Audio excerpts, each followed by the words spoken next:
all you nerds, this is Nerdy by Nature, and this is our 10th episode. And if you've been listening all along so far, allow ourselves to introduce ourselves as we always do. My name is Agent Smith, aka Tyler. And I'm Charlie, aka Captain Rogers. And of course, as promised in our previous episode, we will be reviewing the new sci-fi drama featuring Brad Pitt and Tommy Lee Jones, Ad Astra. But before we get into the Ad Astra review, and of course, spoiler alert, we will be going over the full movie as always in true Nerdy by Nature fashion. We want to go through some breaking news, and it's been a good week here for us nerds, and really this weekend has been very, very big as far as news. That, of course, being Disney and Sony have come up with a new deal. That's right, you guessed it. Spider-Man 3 will be happening. He will be back in the fold with MCU. And so Charlie, I mean, this is, like I said, I can't overstate enough how important this deal getting done is. And so what have we found out about the deal? Yeah, it's great. I knew that they were going to do it. There was no way that either company could feasibly go forward without there being bad feelings somewhere. So apparently they worked out their differences, and Sony and Disney have reteamed for at least 2 more movies with Tom Holland's Spider-Man, and he will be in the MCU as well as, it sounds like, the Sony Spider-Man universe as well. Yeah, that'll still be intact, and again, this is just huge all the way around, because the way that Spider-Man Far From Home ended, I mean, that was a pretty big cliffhanger. For those of you that haven't seen the movie, we don't necessarily want to give too much away at this juncture. We will be discussing it here in just a second, but for those of you that have not seen Far From Home, may want to cover your ears or right. Fast forward a little bit. But obviously at the end of Far From Home, we have what we've termed as the Peter Parker problem. Mm-hmm. And so, of course, his identity and image is revealed to everybody. Oh, yeah. So it's like, going from that, before, of course, there was a situation where nobody was really sure. I don't want to say dead in the water per se, but talks had just stopped altogether. The door was quote-unquote closed on Sony's side, and it didn't look very positive for either side to get a deal done. Of course, to recap, Disney initially wanted, I believe, a 50-50 split there with Sony. Sony, of course, previously having a 90-10, was obviously not happy about that. Anytime that you are going to lose that preferable 90-10 split, you're going to have some pushback, and that's what led to where we were before, and that's that there was no deal on the table. Everything was up in the air. We'd seen what Sony had done with the Spider-Man franchise before in the trilogy. The third movie doesn't always end up being the best, or in Andrew Garfield's case, never happens. Right. And so it was just like, well, gosh, what direction do we go from here? It just seems like they're both losing out on a bunch of money. Surely, with time on their side, we mentioned that in the previous episode. Right. They still had time to get this deal done. It just makes too much sense not to go ahead and figure something out. And it's just a relief for webheads everywhere, and ourselves included, that they finally have a deal in place. And we've got not 1 but 2 movies in the fold. Probably, I'm sure, after they have wild success like the other ones have had, more to come. Oh, but yeah. The speculation now can continue to run rampant as to where we go from here, I think. Definitely. And I mean, like I said before, there's just no way it wasn't going to be worked out. It only benefits both of them, and it would have, I just don't see a feasible way that they could have not worked it out and been okay and things go along making sense. It just didn't, it wouldn't have jived, but even worse, I'm pretty sure that the deal was 95-5, not 90-10, so. Ooh, yeah. Right, okay. So I was giving them more than they were getting. Right, and so from what I've read, it looks like it's going to be 25 to Disney and 75 to Sony. And it's looking like right now that movie is slated to come out on July 16th of 2021. So looking at that movie, what do you think are some of the possibilities?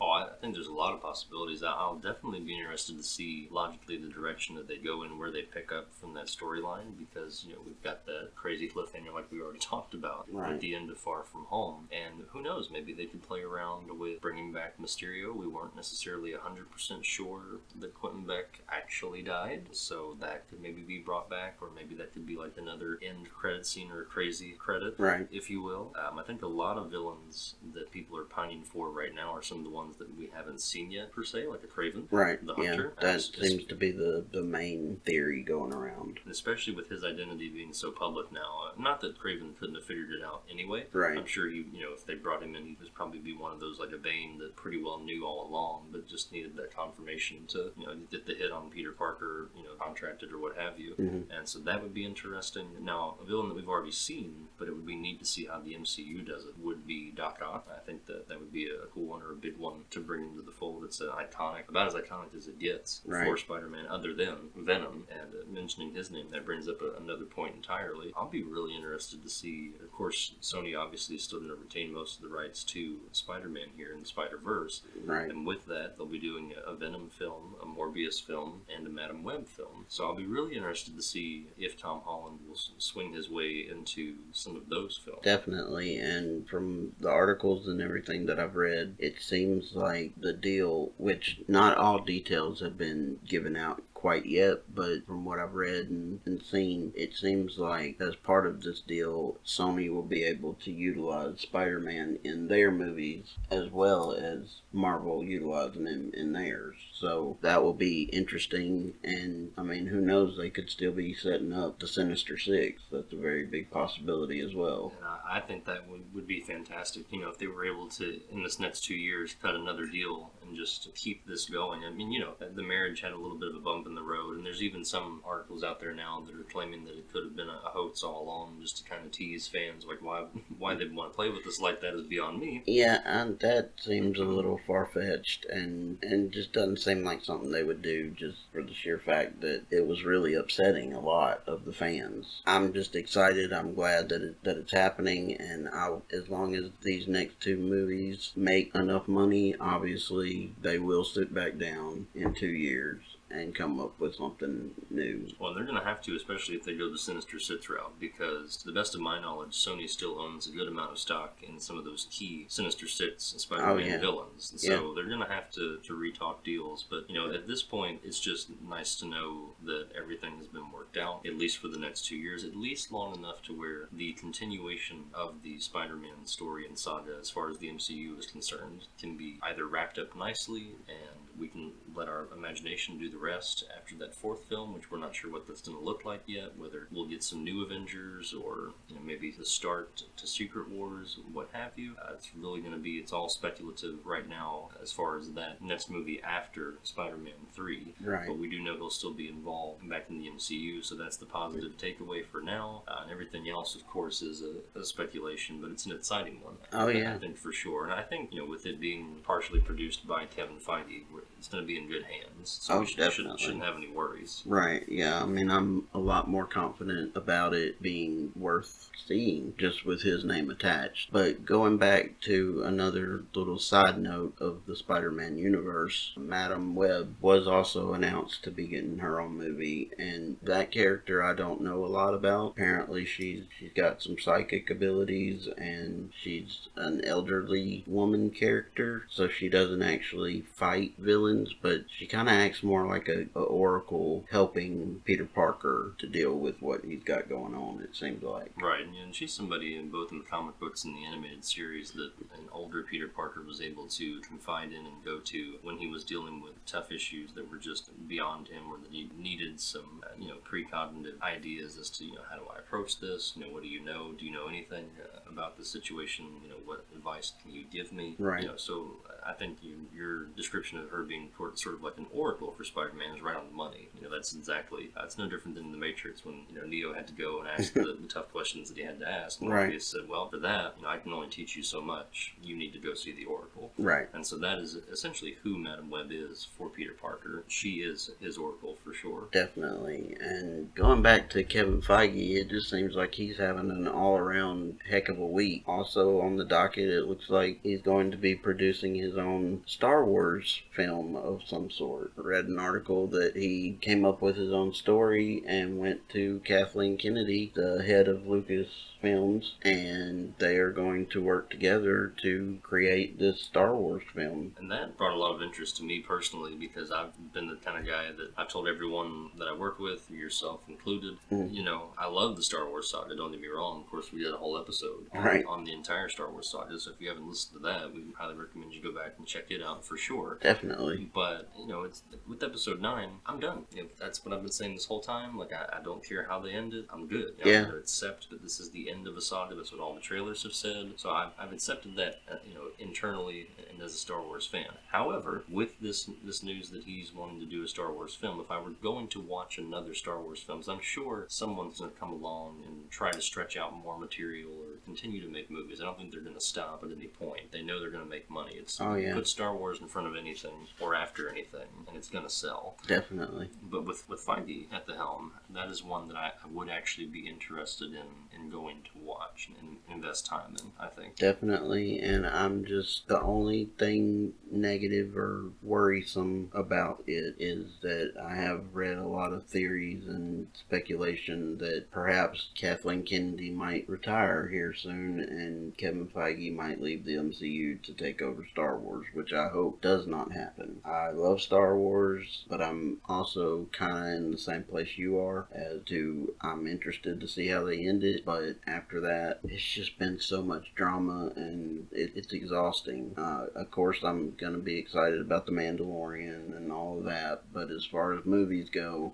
I feel like we need a break on Star Wars personally. Sure. So, I mean, it's Kevin Feige though, so yes, I'm excited and I'm interested to see what he does, but much like you, I'm kind of just wanting to take a break. Well, to take that break, we may have to unfortunately go to a galaxy far, far away right. at this point if they just keep it going. Oh yeah, I mean, there's no way they'll stop as much money as it's making them, whether the fans are happy or not. If it makes them money, they're going to keep going. As I said, unfortunately, it is all about that bottom dollar at the end of the day. And so, of course, with all that good news, we do actually have some sad news to report, and that being the cancellation of the Ghost Rider show that was supposed to air on Hulu later this year. That, of course, featuring the version of the Rider being Robbie Reyes that we got to see in Marvel's Agents of S.H.I.E.L.D., played by actor Gabriel Luna, and it's, to the best of our knowledge, a situation where Hulu and the director for the Ghost Rider show that never was now at this point, they had some creative differences, and I'll put that, and of course you won't be able to see on the podcast, but in air quotes. I'm not really sure what those creative differences are. I don't know if we'll ever find out what that creative difference, if it was just one creative difference, if there were multiple areas where they didn't agree on, but for whatever reason it was enough for Hulu to say, you know what, we're good, we're just going to drop the show altogether. Oh yeah, I mean, and they've got so many shows coming out that it probably just wasn't worth the fight to them. Oh, I don't think so, because it's one of those where the show hadn't even quite really got off the ground, and I personally was very excited for the Ghost Rider show because who doesn't love a flaming skull of justice on a motorcycle or a car? It's just awesome, and I like Ghost Rider's background and mythos, but he is one of those tertiary Marvel heroes that you don't necessarily have to bring in people. Marvel's not hurting for, what character can we bring to revive? They were revived way back in 2008 with Iron Man, so definitely, it's not like they're needing Ghost Rider to join the MCU at any point. But to bring up Feige again,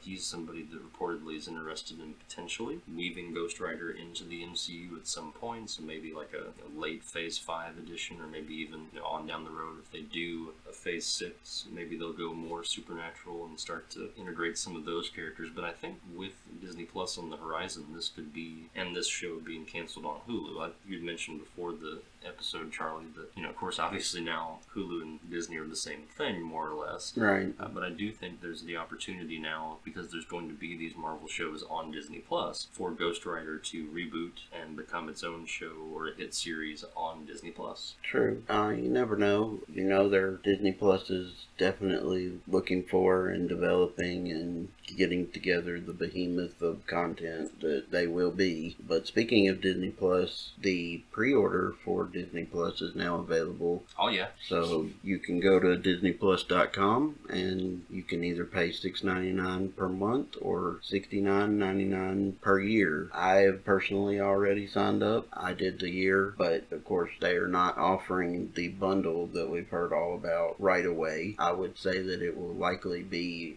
announced or released by the time that the service starts. Right now, all you can do is pre-order Disney Plus itself. So some of you may want to wait for that, but to me, I just feel like even if they do change their mind and release the bundle, or if the bundle does come out by the time the service starts, I have a feeling that it's going to be a simple click this add-on and change to the bundle, because obviously if you sign up for the pre-order, you do not get charged until November 12th when the service starts.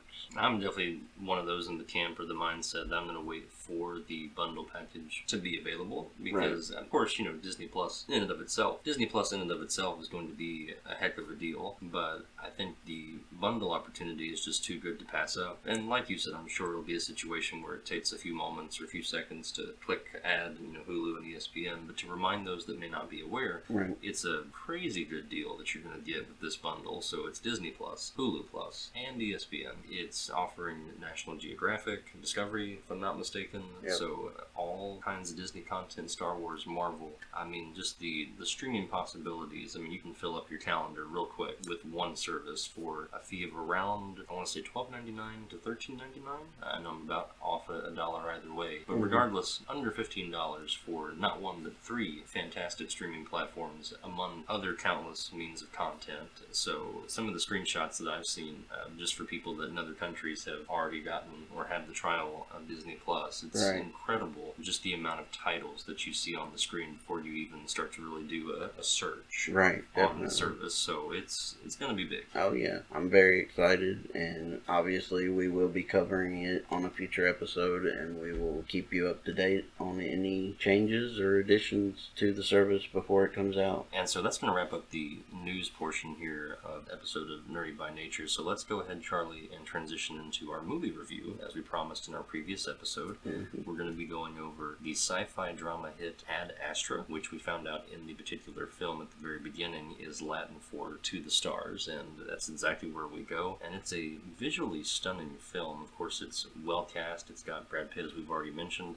playing Major Roy McBride. His father, of course, is a highly acclimated, well-known, heroic astronaut, that being played by Tommy Lee Jones, a well-versed actor in his own right, and that character is H. Clifford McBride, of course, the father of Roy. And then his friend and longtime partner in crime there with NASA gets brought in by Donald Sutherland, again, a well-versed actor himself, played the friend there of Tommy Lee Jones's character, Thomas Pruitt. And then Ruth Negga is played, the female lead, is Helen Lantos, and she winds up being stationed on an underground base there in Mars, which it gets to a little bit later in the movie. But to go to the start of the film, again, like I said, it's a movie that's on the frontier that is space, and so of course with that, you're going to have these beautiful, setups and starscapes, planets, and all kinds of wonderful imagery. And then of course the shots of Earth from space are just gorgeous. It's one of those you can't necessarily put it into words. So from a visual standpoint, Charlie, we had both obviously went and watched this movie together. What were some of your takeaways as far as everything that you could, see from start to finish? Well, I mean, yes, it was very beautiful, and I do feel like this is a movie that you might want to see more than once, just to take everything in and decipher some of the different pieces of the movie that may not make sense right at first. But I would say that at the very beginning, when we see Brad Pitt's character working, it looks like he's working in space on this, I guess it's like a tower? Or more or less a space station tower that is built all the way up from the Earth's surface into the upper atmosphere. And so, of course, again, they are in outer space, more or less. They've obviously got attachment to Earth there, and they can, of course, come back down if they need to. They often do out on their missions. But yeah, right off the bat, you see, oh, wow, okay, this seems like a pretty important structure for it to stretch all the way from the Earth's surface into outer space. Right, which is not entirely feasible. But obviously this is a sci-fi movie, so you just gotta, let things like that go. But yeah, that whole sequence was beautiful. You get the feeling of him being in space as well as looking down and seeing the Earth, and you just get the sense that there's been a lot of advances in our technology and how things are done in the near future of when this movie is set. And that particular intense scene that you're referring to, of course, course, is when Major McBride is trying to fix something that's gone wrong on a portion of that space station tower, and all of a sudden you see this cosmic energy pulse come through the sky, hit the space tower, causes it to rock, and the next thing you know, it's starting to fall apart in certain portions, and that's when it gets really scary, because there are a number of other astronauts that are out working on other portions of it's a pretty large space station tower, and of course they all start to drop like hot potatoes, and so does Brad Pitt's character. And of course, unfortunately for some of the astronauts, they are not as fortunate as Pitt in that some of them fall very fast, very quick, right down into the Earth's atmosphere, and imagine it gets worse from there. And there's a moment in there where Pitt's character McBride is trying to talk back to Mission Control to say what he's doing, how he's trying to avoid a blackout situation so that he can pull his parachute, and he is somewhat sort of able to do so, so he just barely avoids that moment. I think he blacks out for a little bit, but when he comes to, he's still entering the Earth's atmosphere and is able to react and pull his cord. Yeah, he's basically saying like he's spinning out of control, and so he can't pull his chute while he's spinning like that, so he very calmly says that he's trying to stabilize himself and stop him from turning out of control so that he can pull his chute, or his parachute. And of course, that's a great point to mention of him staying so calm, because it's a big driving point that they make early on in the film, as Pitt does some narration throughout, and he mentions that he typically keeps a 80 beats per minute heart rate there, and so he's just a very cool customer, very calm, even-keeled, the ideal astronaut that you would want in those situations, because as beautiful and as mysterious as space can be, it's just as equally terrifying and intimidating, because it is a black void in most areas, and when you're out there, you are quite literally, the age-old saying that when you're in space, no one can hear you scream. Right. And that's accurate. Yep. And so, of course, when he does actually crash land back to Earth, the government's able to come out immediately with medvacs and pick him up, and he is debriefed, as most people at his level in government, armies, or clearances often are. Of course, he's a part of the Space Force department, and they let him know that this is very, very high classified information. What's just happened is an anomaly that they have discovered from outer space, and that, of course, being the cosmic energy pulse that we mentioned just earlier. Right. And, of course, the reason that they are telling this to Major McBride, what makes him so special, he's just one of the many casualties of this energy pulse, why pull him in? Right. Turns out, and this is where Tommy Lee Jones's character comes in, his father, Mr. McBride, he was a part of a Lima project that was 30 years prior, back in the 70s, where they were going to search the far reaches of outer space, go as far as they could to the furthest planet they could reach, in the hopes of finding intelligent life, or what we of course refer to as aliens, on the base level.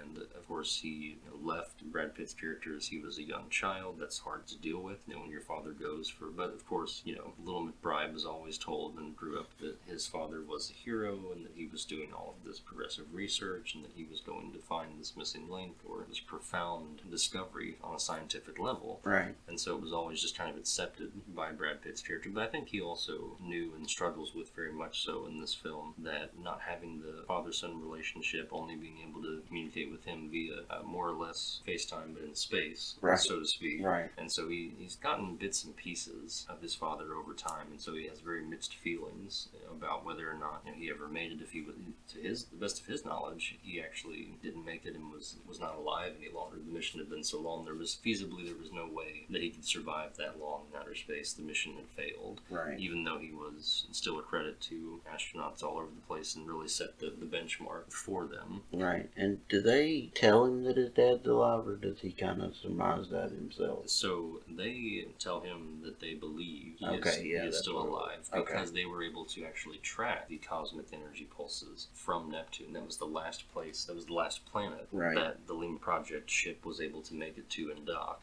And so they had realized that it was his ship that was actually causing. So the research, they were working with antimatter research on the ship, and someone had messed with it in such a way that it was causing Neptune to give off these cosmic energy pulses, which are hurtling now across the universe to not just Earth, but multiple planets. And of course, while they'll cause some planetary damage to all of the other planets, at this point, obviously, of course, Earth is the only planet that has living organisms and intelligent beings. And so, while yes, it is detrimental to the universe. It's, of course, from our level, extremely detrimental, because if it Right. continues, it could essentially wipe out life as we know it. It can be very catastrophic. Like, essentially, they got lucky with that first round Right. of energy pulses, because it's not just, we find out in the movie that it's not just the space station tower that's rocked, it's also multiple locations across the world. Oh yeah, it like causes blackout throughout the world, doesn't it? Blackouts and other mass destruction. I'm not quite sure if it causes earthquakes per se, Mhm. but you can still see on the fake news station that they use that there are definitely areas that have been impacted heavily. Right. And so that it's in a state of panic, of course, as the government will often do in these high clearance situations. They bring out the media press to cover it up and say, hey, nothing to worry about. Yes, it is a cosmic force in a situation, but we're reviewing it. It shouldn't be anything to worry about. Our top scientists are on the case. Right.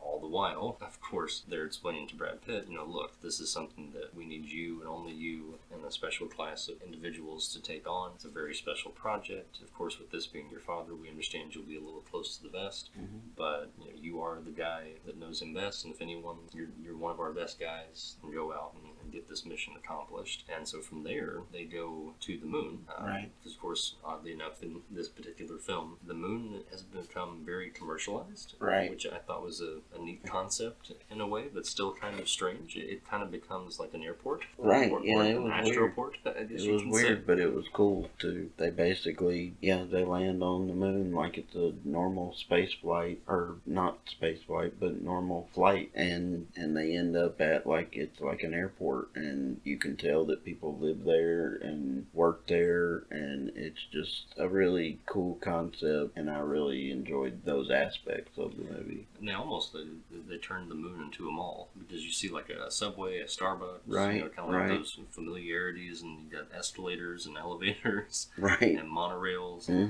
which, of course, it's a science fiction movie, so you always wonder how gravity necessarily works, but I think there comes a point where you have to sort of just accept that they figured some of these things out, and at that point, that's when another key character is introduced, and that, of course, being Thomas Pruitt, or the friend of Major McBride's father. Right. And so he ushers him in and says, oh yeah, your dad and I had so many great adventures back in the day, and he's a fantastic astronaut. I'm happy to accompany you on this mission. Right. And so he's working with him, and we find out that not only has the moon become commercialized, but of course there's obviously a dark side of the moon, Right. no pun intended, and they have to get to the other side of the moon to do a private launch so that they're not able to be tracked. And we come to find out that it's almost like the open sea, where there are, just for lack of a better term, space pirates. Right. Right.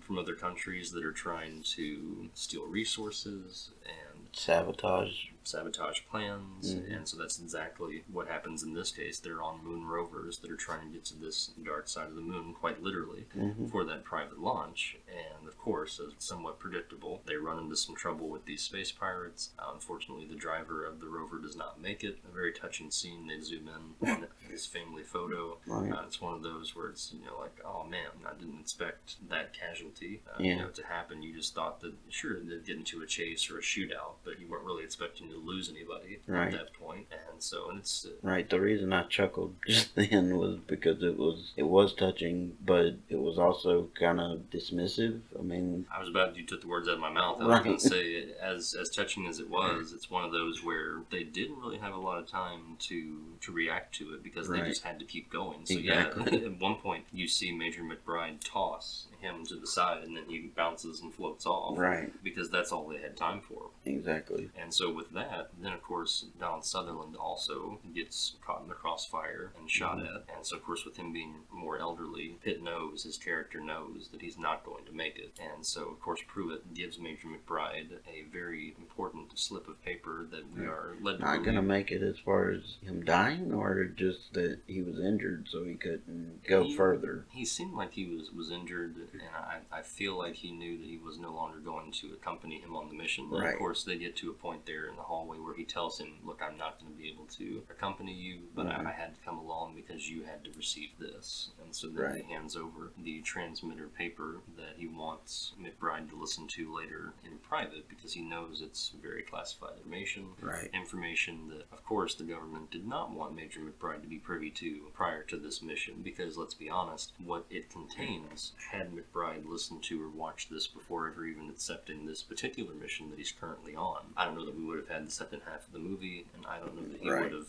really even went through with this, finding the Lima Project ship. Right. And so he keeps it, and of course gets on to the ship that is going to take him to Mars from there, kind of a checkpoint. And on the way out, of course, he's with a more than questionable crew. He trusts they are capable of the trip, and they're all high-ranking officers and scientists as well, engineers with NASA. But you almost get the vibe that a few of them, I don't want to say are being shady, but you can tell that they're the kind of folks where if you're asking them how their day's going, you're like, hey, how's it going? And someone says, oh, nothing much, I'm fine. And then your follow-up question is, what's up? Or like, you said you're fine, but something seems not quite right. And so, of course, he just keeps that in mind. And then while he's in the privacy of his own bunker, he plays that video. And to this point, there have been flashbacks of, McBride having evaluations and check-ins with robotics and systems and making sure his beats per minute and heart level and rate and psychosis is all in check because, of course, we're dealing with space. Right. So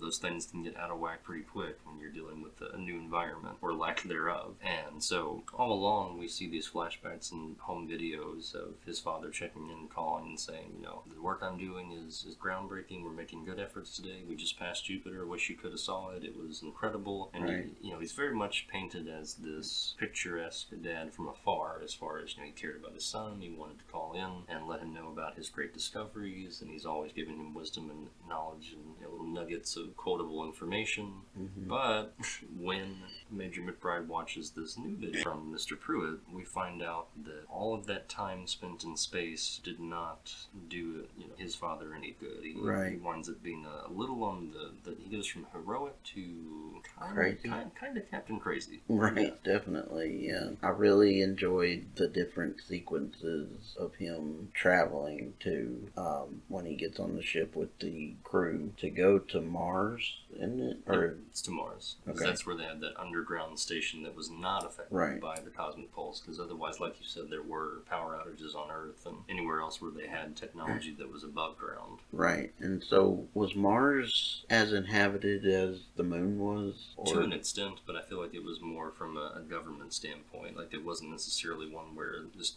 any number of people go and be stationed. Because if you remember, Ruth Nega's character, Helen Lantos, she had mentioned that she was responsible for a couple thousand individuals there on the base. So I feel like it was looked at in the same light as, I believe, it's Antarctica, where, of course, the continent itself is uninhabitable. But a couple times out of the year, there are a group of scientists that will go and do research, and they'll live in these little, areas to where it can be habitable for a small period of time. So I feel like that was kind of the same concept they were going for, or at least that's what I felt like, we, the audience, had to accept in that moment. Right, and so one of the other scenes that really got me, or had me on the edge of my seat, basically, was when they come across that ship and go aboard just to check on the crew, I guess, and they get attacked by a monkey. It was a pre-testing primate that they, of course, would use, way back in the day, in the space program. And I'd say maybe even to an extent nowadays, would use primates as test subjects for space travel to see how they operated in space, see how they dealt with gravity,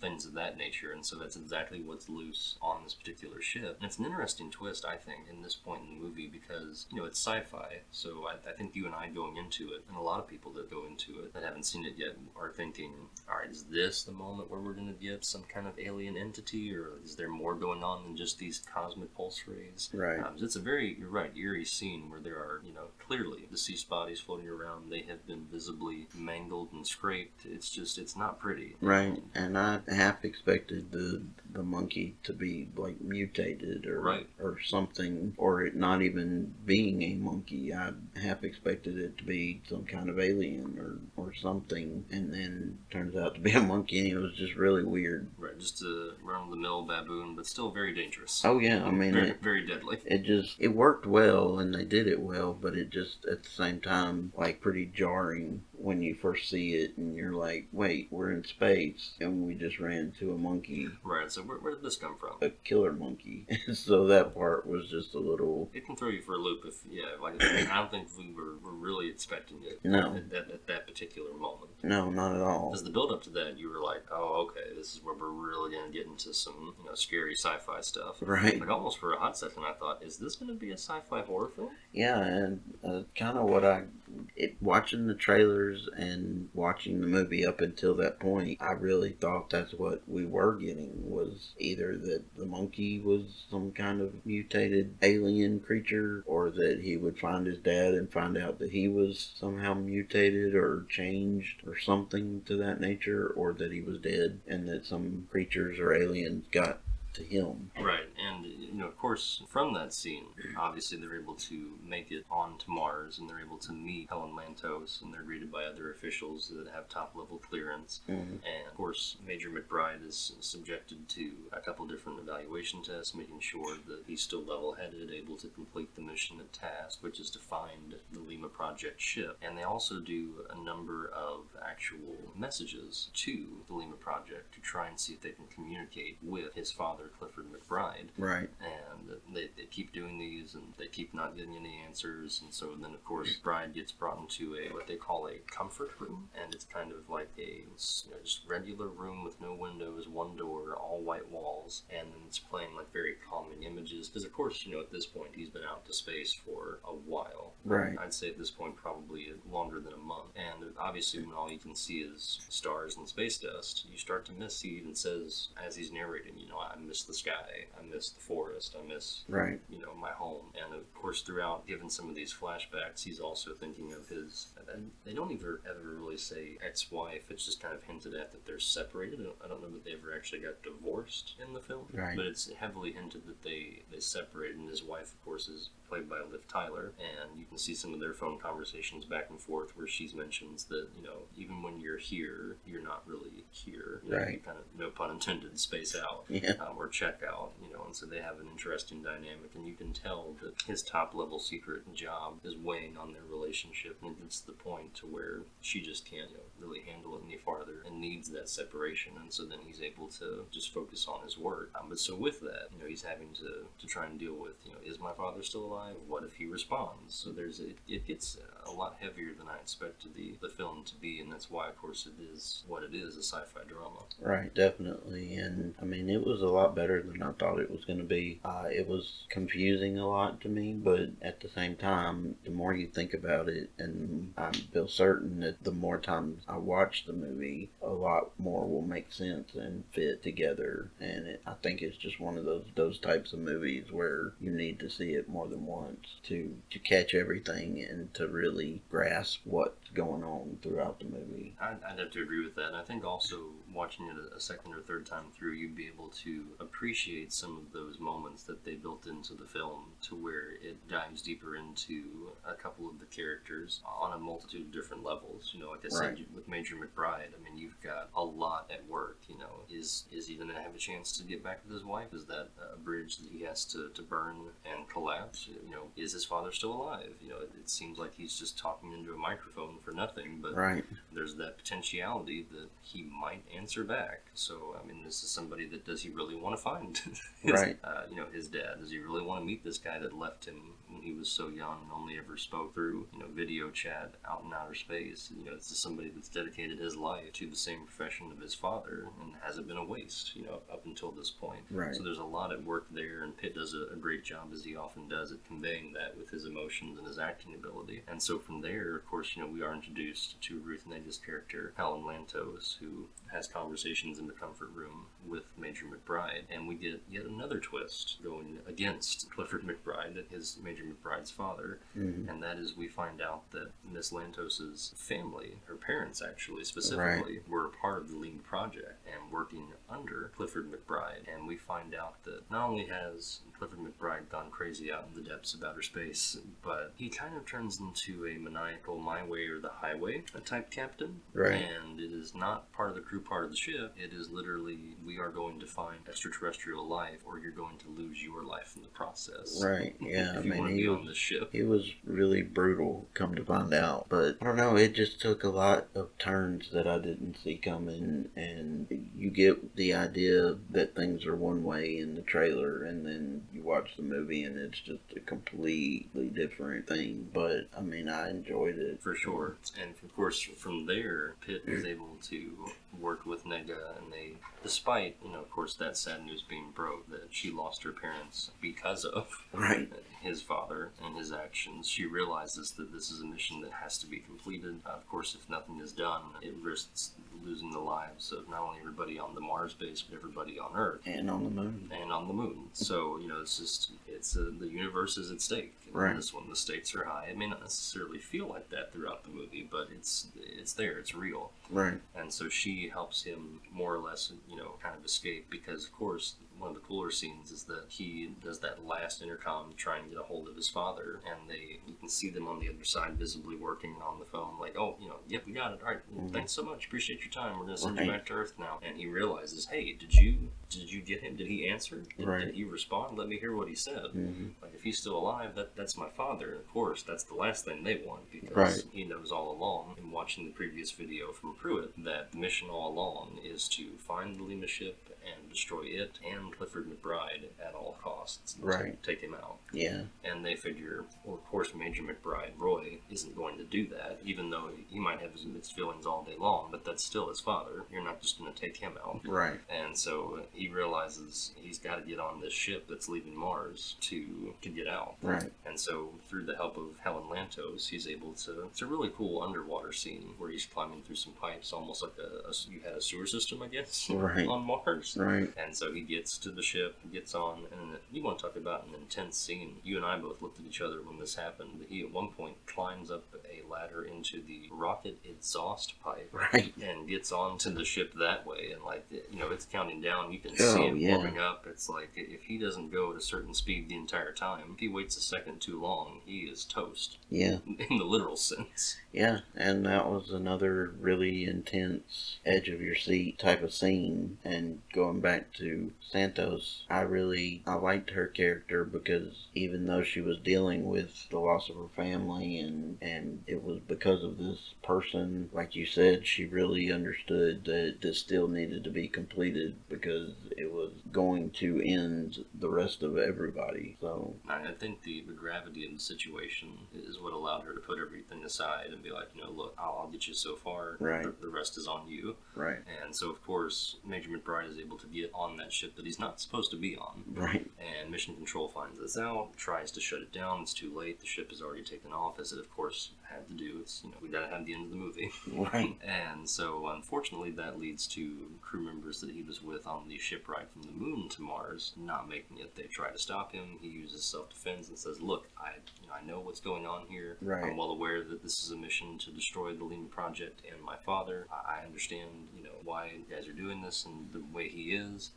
I just want to help. I don't want to hurt you. And of course, that doesn't work out. And it winds up, of course, being more casualties than expected. And Major McBride winds up being the only person left alive on the ship to Lima. Right. And so when he arrives, of course, he finds just the ship, but it takes a while to get there. You really start to see this become a grueling spaceship ride out to Neptune, because he still has to pass Saturn, has to pass Jupiter, and then get on to Neptune. It's a long trek. Oh yeah, and there has to be some kind of new travel technology, because, and I didn't like it on one hand that they skipped from one time and one location to the next without you seeing any of the travel, but at the same time, there was no way they were going to be able to do it any other way.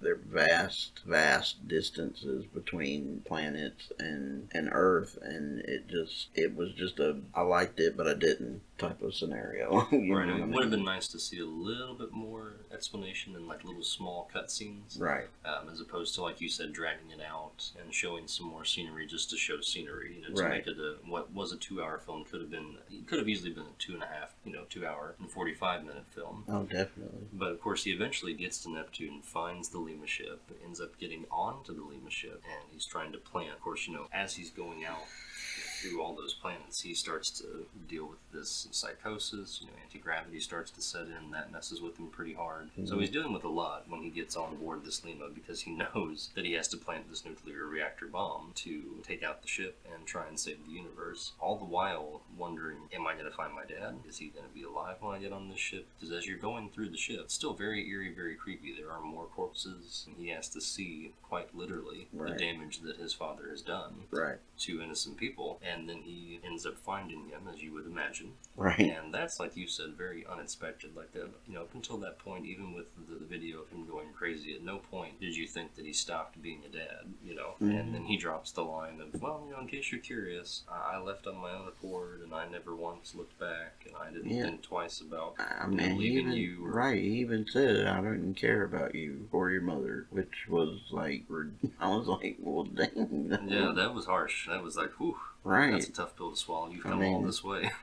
And on one hand, you kind of want it to be that maybe he's trying to tell him this to get him to leave so that it's not, and he doesn't actually feel that way. But I don't know. I got the impression that he did. The He vibe that I got from Tommy Lee Jones' acting from that character, it seemed like he meant every word of that. Right. And this was just a man that had become completely consumed by one concept and one idea. Because you see his office at one point in some of the still shots as Major McBride is going through the Lima ship before he finds Clifford, his father. Mm-hmm. And you see that Time magazine cover where it says, do they exist? And he's written in hard black ink, yes, yes, yes. Right. Multiple times. And so it's just like, okay, yeah, this guy went off the rocker a while ago, and that's just how he's been. And he even, to an extent, tells Roy that. He's like, why would I want to leave here? This has been my life for so long now. This is all I know. I still, my mission's not over. I have to find proof of life and existence and consciousness beyond. And he's going to do whatever he has to do to find that. Whatever it takes. Yeah.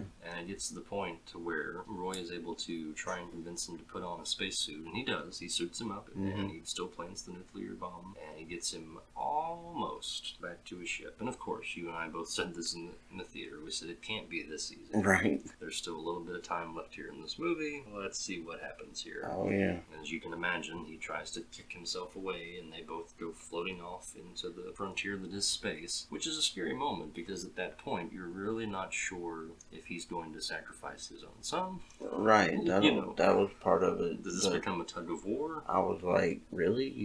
I can understand him doing it for himself to try and get away and not have to go with him, but he was fully tethered to the son and no qualms about it. He just did it, and he was fully prepared for them both to die. And so at that point, he, of course, tells Roy, like, you need to let go. This isn't going to end well. You need to just go ahead and let me go. Right. And so, of course, Pitt's character makes the tough decision he has to make, and he essentially cuts the cord and lets him go. Right.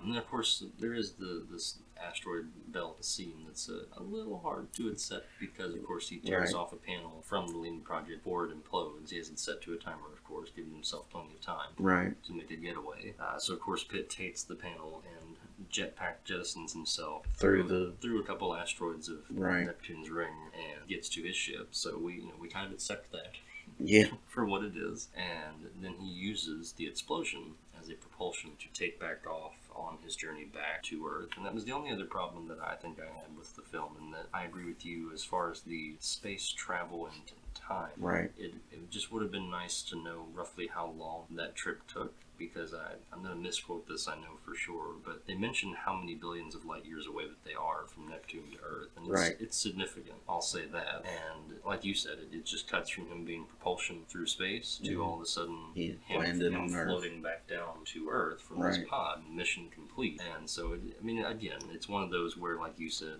we could have easily seen a couple of cut scenes of him going through space, but was that necessary? I'm sure from a director's standpoint, they said, where can we make some cuts? Right. Here's where we can make some cuts. Well, to put it into perspective, it takes 6 months to get from Earth to Mars in real life. Right. So extrapolate that all the way to Neptune. That's a long time, and it just felt it. I understand the distance and the length of time that it takes, but to just cut from him propulsing away from Neptune to him coming into Earth's atmosphere to land just made it took away from it. it. It was a little jarring, yeah. And just made it seem like it was way too easy just to travel from these ungodly long distances. You know what I mean? So that was just a portion of it that didn't work for me very well in the movie. I can see that, and I have to agree, because it's one part that did, after we talked about it leaving the theater, that bothered me as well. Right. I just hadn't really noticed it until you brought it up, but then when you said it, I was like, yeah, I know that actually makes sense. They did just kind of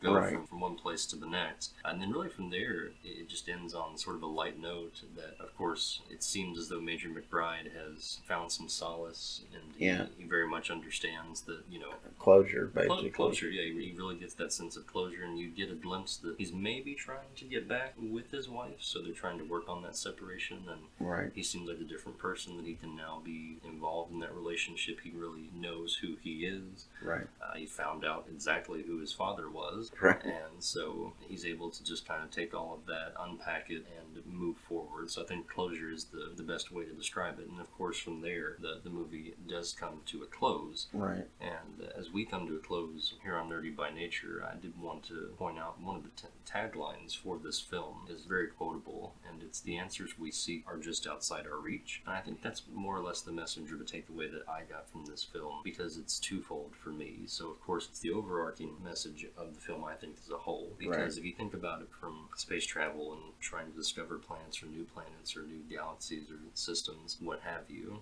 we're always trying to search for those answers, right? Those big questions, those profound questions of, is there something out there? Right. And more often than not, it is just outside our reach. Because as you mentioned, a trip to Mars is 6 months, and that's the farthest we've made it as far as actual planetary travel, to the best of my knowledge to date, man-wise. Like a what's the word I'm looking for here? Well, I mean, we haven't sent a man to Mars yet, but we've sent probes and stuff like that. Right. And different... Or a manned ship. There we go. There you go. That's an actual manned ship. Right. To make it that far. Right. And so, with all of that being said, we're grasping, and there's not necessarily something there to grasp at. Hence, the answers we seek are just outside of our reach. And then I think for Brad Pitt's character, Roy McBride, I think for him, his whole life, his dad, the answers of who is my dad, what type of person is he, would I get along with him, that was always just outside of his grasp. Right. And of course, to go into Clifford McBride, Tommy Lee Jones's character, it's like, he was trying to find that answer of, is there other life or conscious beings or intelligent life forms? Right, and that's all he cared about. That's all he cares about, but even that was out of his reach. Oh, yeah. And I think it's just that it's an almost uncomfortable realization, in a sense, that sometimes those big questions that you ask just don't have answers, or the answers are not what you hope for. For example, it's one of those, are there intelligent life forms? And in this particular movie, it's one that we have to come to terms with. We've done all this space exploration, collected all this data that Pitt's character brings back from his dad's journey, and we learned that there's nothing. Like, it's beautiful, and there's all kinds of wonderful escapes and planets and environments, but aside from that, we're all we've got. Right, definitely. But so overall, what would you say about the movie? I think overall, for me, if I had to give it a true Nerdy by Nature ranking for nerds, I would give it a solid 3. I would have given it a 3.5 if they would have... The part that got me a little bit was the way that they chose to end it. I was glad that he got his closure, but I would have liked to have, when he landed, they did this kind of slow pan back to his hug that he got out of. Right. And I would have liked to have seen like some kind of, maybe, I don't know, like a beacon or like a message, because that's also a portion of the space station tower that we forgot to mention. The whole premise behind them building it was to try and reach out and make contact with somebody. Right. And so it just would have been nice to see that, like, not only was his father's mission overall successful, but he was able to bring back that, first contact. I thought that would have been a cool way to end it. Yeah, you're right. It would have... So for me, I dock it a half a star for that. But agreed. I think overall, it's a very watchable film. I easily see why Metacritic and Rotten Tomatoes has given it 80+%. Right.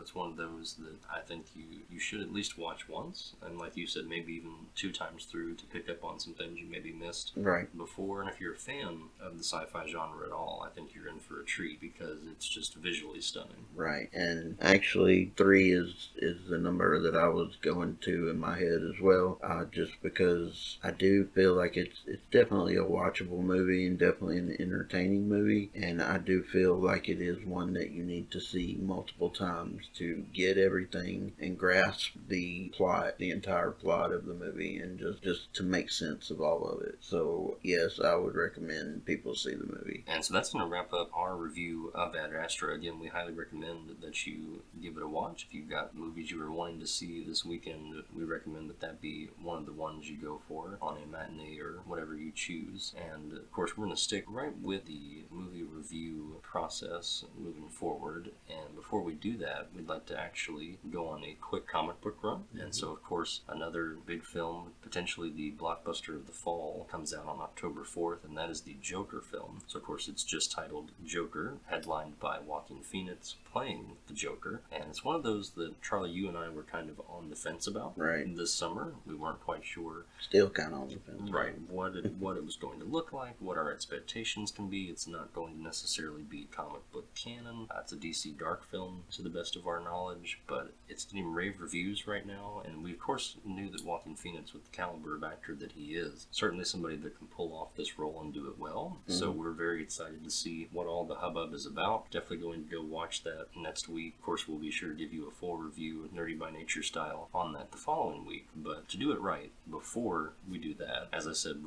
our next episode is going to be a quick comic book run on The Killing Joke by graphic novelist Alan Moore. And it's a quick read, but oh so important to the mythos of Joker. And, of course, Joker being one of those characters that doesn't really have a backstory, and that's what makes him so brilliant. But this one at least gives you an idea of kind of how he got to be the clown prince of crime. And so with that, it's going to go ahead and close out another edition, the 10th of Nerdy by Nature. So as always, be sure to like, make some comments, and let us know what you want to hear and what you look forward to seeing in the future. Or of course, let us know if there's anything that we missed. By all means, call me out for any stat corrections or names that I mispronounced. I think we were safe this episode. I think we did well. Did a pretty good job. And share with everybody that you can. We appreciate you as always for listening.